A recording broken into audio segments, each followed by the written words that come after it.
গাজাকে ঘিরে আবারও শুরু হয়েছে নতুন ষড়যন্ত্র। এবার নিয়ন্ত্রণ নিতে চাইছে মধ্যপ্রাচ্যের প্রভাবশালী দেশ সৌদি আরব। এতে মধ্যপ্রাচ্য জুড়ে বাড়ছে উত্তেজনা। বিশ্লেষকরা বলছেন, গাজার জনগণ এখন বড় শক্তিগুলোর খেলার পুতুলে পরিণত হয়েছে। গাজার ভবিষ্যৎ নিয়েই গোপনে যুক্তরাষ্ট্রের সঙ্গে আঁতাত করছে মধ্যপ্রাচ্যের পরাশক্তি সৌদি আরব। এমন গুঞ্জনে সয়লাভ নেট দুনিয়া। এই অঞ্চলে নিজেদের প্রভাব প্রতিষ্ঠা করতে চাইছে তারা। সৌদি আরবকে গাজার নিয়ন্ত্রণ কাঁধে তুলে নেবে, এমন প্রশ্নের উত্তর খুঁজতে আরব বিশ্বের চোখ এখন গাজার দিকে। গোপন নথি থেকে জানা গেছে, সৌদি আরব গাজার শাসনভার নেওয়ার জন্য পরিকল্পনা করছে।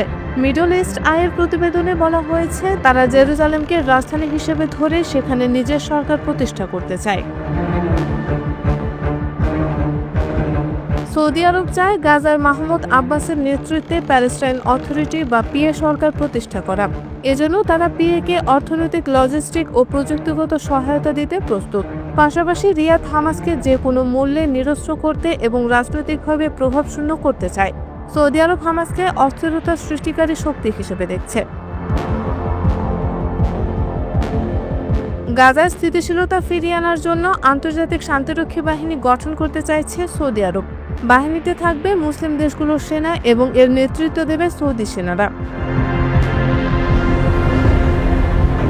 বিশ্লেষকদের মতে, এই পরিস্থিতি মধ্যপ্রাচ্যে বৃহৎ ধরনের আঞ্চলিক অস্থিরতা সৃষ্টি করতে পারে। হামাসকে দূরে রেখে সমঝোতা গাজাবাসীর মধ্যে বিভাজন তৈরি করবে এবং উত্তেজনার আগুন আবারও জ্বালিয়ে দেবে। বিশেষজ্ঞরা মনে করছেন, হামাস সহজে নিরস্ত্রীকরণ হবে না। গাজায় তারা প্যালেস্টাইনের সরকারের শাসনও মানবে না। 2007 সালে যারা সেখানে উপস্থিত নয়, সেই দেশগুলিকে হামাস বিশ্বাসঘাতক হিসেবে দেখবে। সৌদি আরবের পরিকল্পনাকে হামাস তাদের অস্তিত্বের ওপর সরাসরি হুমকি হিসেবে বিবেচনা করছে। পরিস্থিতি নিয়ন্ত্রণের বাইরে গেলে পুরো আরব বিশ্বে উদ্বেগ ও উৎকণ্ঠা বাড়বে।